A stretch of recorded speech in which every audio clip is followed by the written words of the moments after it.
Hello all, welcome to our channel. ఈ క్లాస్లో వచ్చేసి మనము థర్డ్ క్లాస్కి సంబంధించిన తెలుగు టెక్స్ట్ బుక్లోని 5th లెసన్ చూద్దాము. లాస్ట్ వీడియోలో మనము 4th లెసన్ చూసాం కదా. ఈ వీడియోలో మనం 5th లెసన్ చూద్దాము. 5th లెసన్ వచ్చేసి మనకు కాకుల లెక్క. లెసన్ పేరేంటి? కాకుల లెక్క. అలాగే ఇతివృత్తం వచ్చేసి హాస్యం, ప్రక్రియ వచ్చేసి కథ. కాకుల లెక్క అనేది ఒక కథ అన్నమాట. ఇప్పుడు కథలోకి చూద్దాము, లెసన్లో ఏమేమి ఉంది ఏంటి అనేసి. 5th లెసన్ వచ్చేసి ఏంటి? కాకుల లెక్క. ఫస్ట్ పేజీలో ఏముందని అంటే ఒక బొమ్మ ఇచ్చి దాంట్లో బొమ్మలో ఎవరెవరు ఏమేమి చేస్తున్నారు, పిల్లలు ఏం చేస్తున్నారు, ఏమేమి లెక్క పెడుతున్నారు అనేసి దాని గురించి ఉంది, చూడండి. నెక్స్ట్ లెసన్లోకి వెళ్ళిపోదాము. కాకుల లెక్క అనే లెసన్ చూద్దాము. లెసన్ వచ్చేసి తన ఆస్థానంలో ఉండే బీర్బల్ అంటే అక్బర్కు చాలా అభిమానం. అలాగే ఇది ఆస్థానంలోని మిగిలిన వారిని నచ్చేది కాదు. తాము బీర్బల్ కన్నా తెలివైన వాళ్ళమని వాళ్ళ ఉద్దేశం. అలాగే ఈ విషయాన్ని అక్బర్ గమనించాడు. అలాగే అక్బర్ ఒకనాడు సభలోని వాళ్ళందరినీ ఉద్దేశించి ఇట్లా అన్నాడు: మీకు నేను ఒక పరీక్ష పెడుతున్నాను. అదేమంటే మన ఆగ్రా పట్టణంలోని ఎన్ని కాకులు ఉన్నావో లెక్కపెట్టి చెప్పండి. సరైన జవాబు చెప్పిన వారికి అందరికన్నా తెలివైన వారుగా ఒప్పుకొని మంత్రి పదవి ఇస్తాను అని చెప్పారు. ఎవరు చెప్పారు? అక్బర్ అనేది ఒకనాడు సభలో వాళ్ళందరికీ ఏం చెప్పారంటే ఒక పరీక్ష పెడతానని చెప్పారు అన్నమాట. అలాగే అందరూ అదే అవకాశం అనుకొని తాము బీర్బల్ కన్నా తెలివైన వాళ్ళమని నిరూపించుకోవచ్చని కాకులను లెక్కబెట్టేందుకు పోయారు. అయితే అతను పెట్టిన పరీక్షను అందరూ ఏం చేసుకున్నారు? ఓకే అనుకొని కాకులను లెక్క పెట్టడానికి పోయారు. అలాగే రాజుగారి ఆస్థానంలోని ఉద్యోగులందరూ ఊరి మీద పడి కాకులను లెక్క పెడుతుంటే ప్రజలంతా ముక్కు మీద వేలేసుకున్నారు.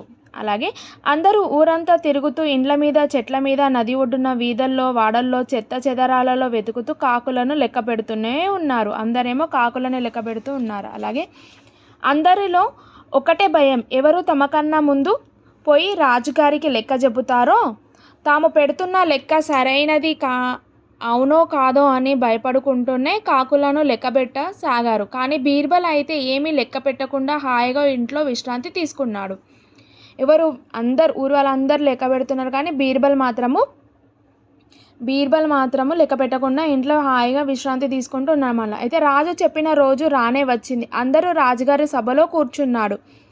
ఆగ్రా పట్టణంలో ఎన్ని కాకులు ఉన్నావో లెక్క పెట్టారా అని అక్బర్ అడిగారు. ఎవరు అడిగారు? అక్బర్ అడిగారు. అయితే ఇంకా లేదు ప్రభు, మాకు ఇంకొంత సమయం కావాలి అన్నారు అందరూ. బీర్బల్ అనలేదు. బీర్బల్ తప్ప అందరూ మాకు ఇంకా సమయం కావాలని చెప్పారు. అలాగే బీర్బల్ నువ్వు చెప్పు అన్నాడు అక్బర్. అక్బర్ ఏం చేశాడు? బీర్బల్ నువ్వు చెప్పు అని అంటే, ప్రభు, ఆగ్రా పట్టణంలో మొత్తం 6,803 కాకులు ఉన్నాయన్నాడు బీర్బల్. వెంటనే ఒకతను లేచి, ప్రభు, నేను ఎంతో కష్టపడి లెక్క పెడితే 8,000 కన్నా ఎక్కువగానే కాకులు ఉన్నాయి. బీర్బల్ తప్పు చెప్తున్నాడు అన్నాడు. లేదు ప్రభు, నేను లెక్క పెడితే 5,000 కాకులే ఉన్నాయి అన్నాడు మరొకతను. అలాగే ఏం బీర్బల్, వీళ్ళ లెక్కకు నీ లెక్కకు అంత తేడా ఉన్నది కదా, సమాధానం చెప్పు అన్నాడు అక్బర్ కోపంగా. అక్బర్ ఏం చేశాడు? కోపంగా అడుగుతాడు బీర్బల్ని. అయితే అందరూ బీర్బల్ పని అయిపోయిందని అనుకున్నారు. తమకు మంత్రి పదవి రాకపోయినా బీర్బల్ బండారం బయటపడి అతని పదవి ఊడుతుందని, బీర్బల్ పీడ పోతుందని అందరూ సంబరపడ్డారు.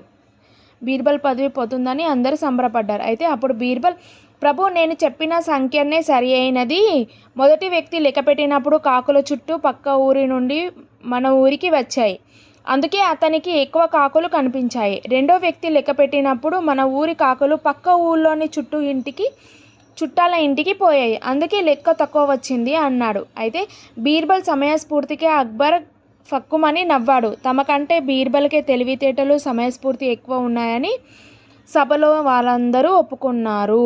ఎవరికి? బీర్బల్కి తెలివితేటలు ఎక్కువ ఉన్నాయని సభలోని వాళ్ళందరూ ఒప్పుకున్నారన్నమాట. ఒప్పుకున్న తర్వాత ఓకే ఫ్రెండ్స్, ఈ విధంగా ఈ వీడియో కనుక మీకు నచ్చితే లైక్ చేయండి, షేర్ చేయండి, అలాగే సబ్స్క్రైబ్ కూడా చేయండి. ఈ లెసన్ గ్రామర్ నెక్స్ట్ వీడియోలో చూద్దాము.